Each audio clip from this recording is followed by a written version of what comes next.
Los enemigos de Dylan Thomas. Era entrada la mañana en los verdes prados del valle de Jarvis, y el señor Owen arrancaba las malas hierbas de las lindes de su huerta. Un viento poderoso le tironeaba de la barba, y a sus pies bramaba el mundo vegetal. Un grajo perdido en el cielo graznaba en busca de compañía, pero su pareja no apareció. Al fin, enfiló solitario hacia el oeste, con un lamento prendido en el pico. Irguiendo los hombros para descansar un poco, el señor Owen levantó la vista al cielo y contempló aquel oscuro batir de alas contra un sol rojizo. En su cocina, que azotaba el viento, la señora Owen suspiraba ante un puchero de sopa. Tiempo atrás, el valle era tan solo un redil para el ganado. Solo los vaqueros bajaban de la colina para guiar con sus voces a las vacas y ordeñarlas después. Ningún desconocido había pisado jamás el valle. El señor Owen había llegado hasta allí un atardecer de finales de verano, después de vagar a solas por toda la comarca. Aquel día y a aquella hora, las vacas yacían plácidamente tumbadas y el arroyo saltaba cantarín entre las guijas. Aquí, en medio de este valle, pensó el señor Owen, edificaré una casa pequeña, de una sola planta, rodeada por un jardín, y volvió sobre sus pasos por la misma ruta que lo había llevado hasta el valle, por las colinas tortuosas, para regresar a su pueblo y contar a su mujer lo que había visto. Así acabó por levantarse entre los verdes campos una humilde casita. Plantaron en torno a ella un huerto, y en torno al huerto se alzó un cercado con su seto que impedía el acceso de las vacas a las verduras. Todo eso sucedió a principios de año. Ya habían pasado el otoño y el verano. El huerto había florecido y se había marchitado. La escarcha cubría la hierba. El señor Owen volvió a inclinarse sobre la tierra para arrancar los hierbajos. El viento retorcía las testas de la grama y arrancaba una oración de sus verdes fauces. Pacientemente iba arrancando y estrangulando los hierbajos, provocando en la tierra un combate. Entre sus dedos morían los insectos que habían excavado sus galerías donde brotó la mala hierba. Se iba cansando de matarlos y se cansaba más aún de arrancar las raíces y los tallos verdes y malignos.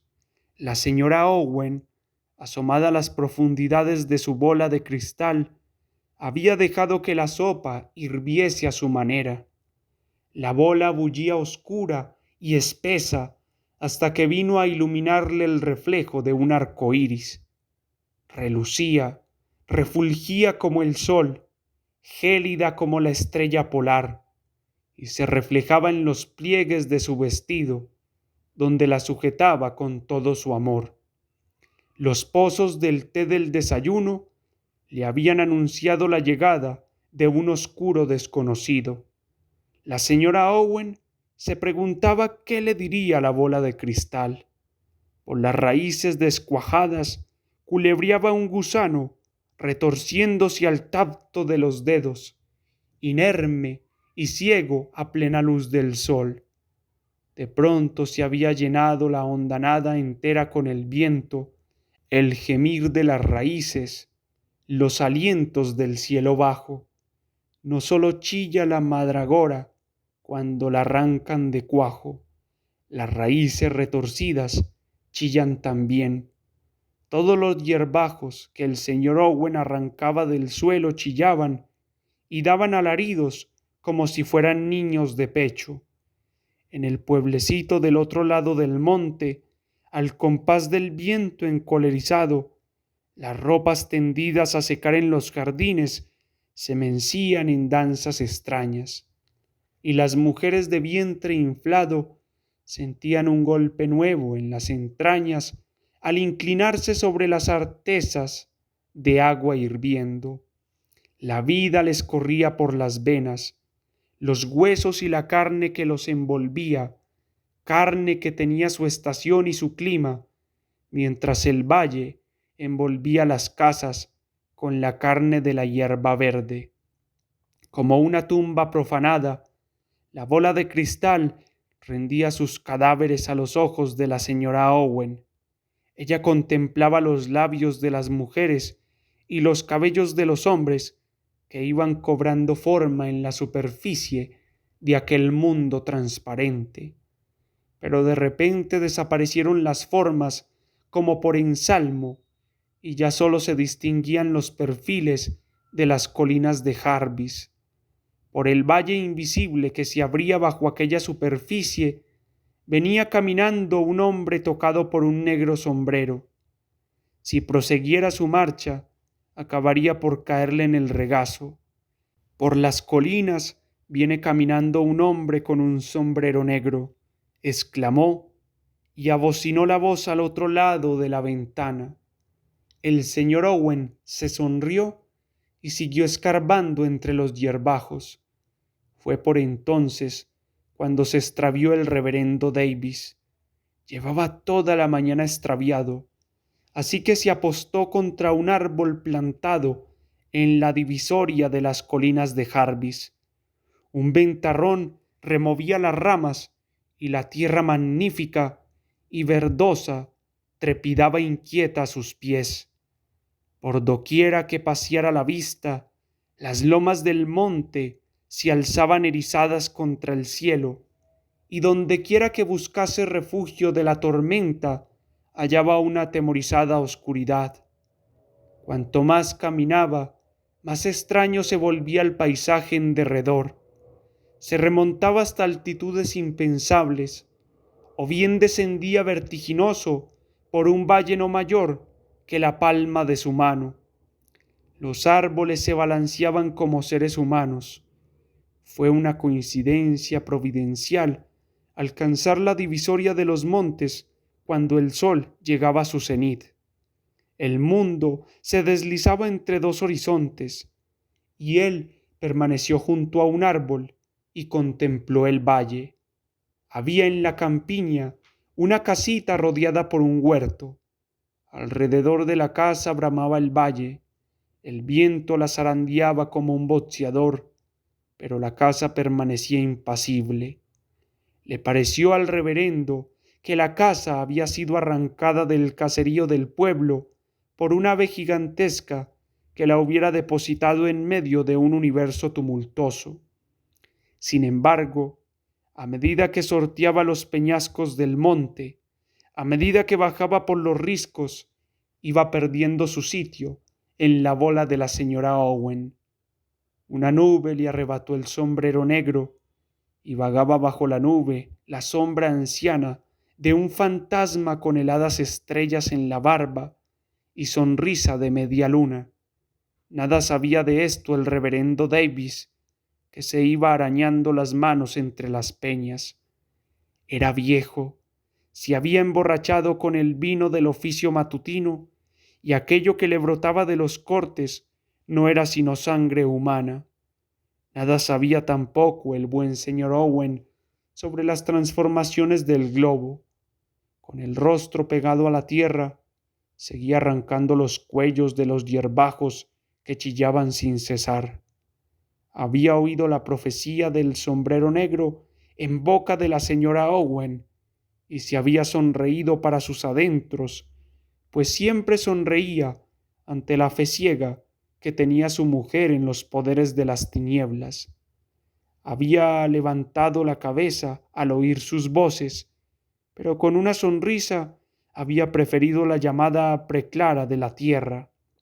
Multiplicaos, multiplicaos, había dicho a los gusanos sorprendidos en las galerías, y los había partido en mitades parduzcas para que se alimentasen y creciesen por todo el huerto, para que salieran hasta los campos y llegaran a los vientres del ganado. Nada de aquello sabía el señor Davies. Vio la silueta de un joven barbudo, industriosamente inclinado sobre el suelo. Vio que la casa era una hermosa imagen con el pálido rostro de una mujer apretado contra el cristal de una ventana, y quitándose el sombrero negro, se presentó como párroco de un pueblo que estaba a unas 10 millas del lugar. «Está usted sangrando», dijo el señor Owen.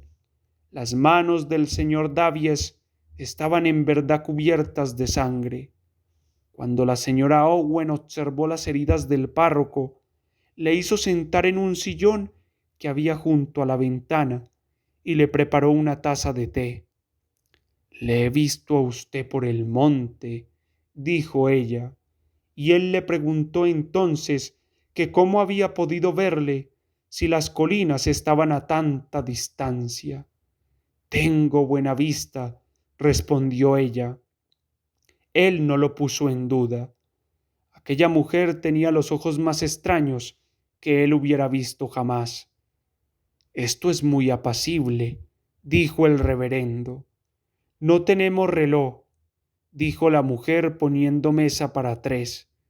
«Es usted muy amable. Somos amables con cuantos llegan hasta aquí». El reverendo se preguntaba cuántos caminantes vendrían a parar a una casa tan solitaria en medio del valle, pero decidió no hacer ninguna pregunta por miedo a que la mujer hallara una respuesta. Se dijo que la mujer tenía cierto misterio, que debía amar la oscuridad, pues todo estaba muy oscuro. Era ya demasiado mayor como para inquirir los secretos de la oscuridad, y ahora se sentía aún mayor, con el traje talar hecho jirones y empapado, y con las manos frías y envueltas en las vendas que le había puesto aquella extraña mujer. Los vientos de la mañana podían ya con él, ya podía cegarle el repentino advenimiento de la oscuridad. La lluvia podía pasar a su través, como pasa a través de los fantasmas. Viejo, canoso y cansado, se había sentado junto a la ventana y casi se hacía invisible perfilado contra las estanterías y el lienzo blanco del sillón. Pronto estuvo lista la comida y el señor Owen entró desde el jardín sin lavarse. «¿Bendecimos la mesa?», preguntó el señor Davies cuando los 3 estuvieron sentados a la mesa. La señora Owen asintió.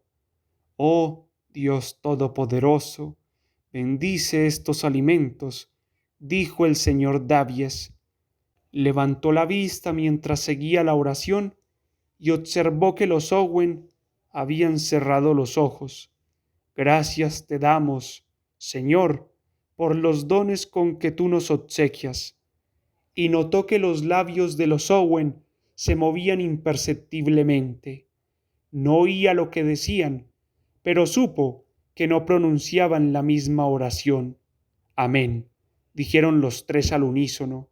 El señor Owen, orgulloso en el comer, se inclinaba sobre el plato igual que se había inclinado sobre la tierra. Fuera se distinguía el pardo corpachón de la tierra, el verde pellejo de la hierba y el pecho de las colinas de Jarvis.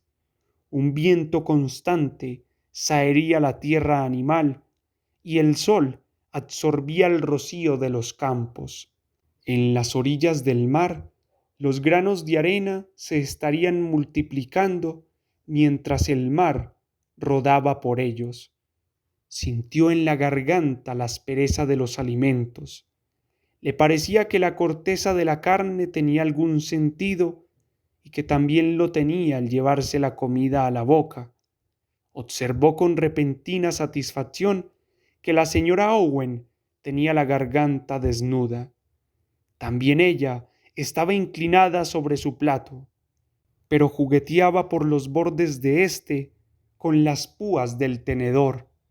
No comía porque se habían posado sobre ella los viejos poderes, y no se atrevía siquiera a levantar la cabeza y a alumbrar el verdor de su mirada. Sabía predecir por el sonido la dirección del viento en el valle. Sabía, por las formas de las sombras en el mantel, cuál era la situación del sol. Oh, si pudiera volver a tomar el globo y contemplar la extensión de las tinieblas que cubrían aquella luz invernal. Pero le rondaba las mientes una oscuridad que iba arrumbando la luz a su alrededor. Tenía a la izquierda un fantasma. Con todas sus fuerzas convocó a la luz intangible que rodeaba al fantasma y la mezcló con las tinieblas de su propia mente. El señor Davies, como si un pájaro le estuviera chupando la sangre, sintió una intensa desolación en las venas y, en un dulce delirio, contó sus aventuras por los montes, el frío y el viento que había pasado, y cómo aquellos habían subido y bajado ante sus ojos. Había estado perdido, dijo, y había encontrado un oscuro recoveco en que refugiarse del viento intimidante. Le había dado miedo la oscuridad y había errado por el monte, zarandeado toda la mañana como un barco sin rumbo. Por todas partes se había sentido bamboleado, suspenso en el vacío o aterrado por las tinieblas que le acuciaban. No había lugar al que pudiera ir a parar un viejo, se dijo, compadeciéndose de sí. Por amor a su parroquia, amaba también las tierras que la circundaban, pero el monte se había vencido a su paso o lo había levantado por los aires. Y porque amaba a su Dios, amaba también la oscuridad donde los hombres de edad rendían culto a las tinieblas invisibles. Pero ahora las cuevas de los montes se habían poblado de formas y voces que se burlaban de él porque era viejo. Tiene miedo de la oscuridad, pensó la señora Owen. Tiene miedo de la maravillosa oscuridad. Con una tenue sonrisa, el señor Owen pensó, tiene miedo del gusano de la tierra, de la copulación del árbol, del sebo viviente de las entrañas del mundo. Contemplaron al viejo y más que nunca les pareció un fantasma. La ventana le dibujaba en torno a la cabeza un halo difuso de luz. De repente, el señor Davies se arrodilló y se puso a rezar. No comprendía el frío de su corazón ni el miedo que le paralizaba al arrodillarse. Pero mientras recitaba la oración que había de salvarlo, contempló los ojos sombríos de la señora Owen y la mirada risueña de su marido. De rodillas en la alfombra, a la cabecera de la mesa, miraba fijamente a la oscura mente y al burdo cuerpo oscuro. Los miraba y rezaba como un viejo dios acosado por sus enemigos.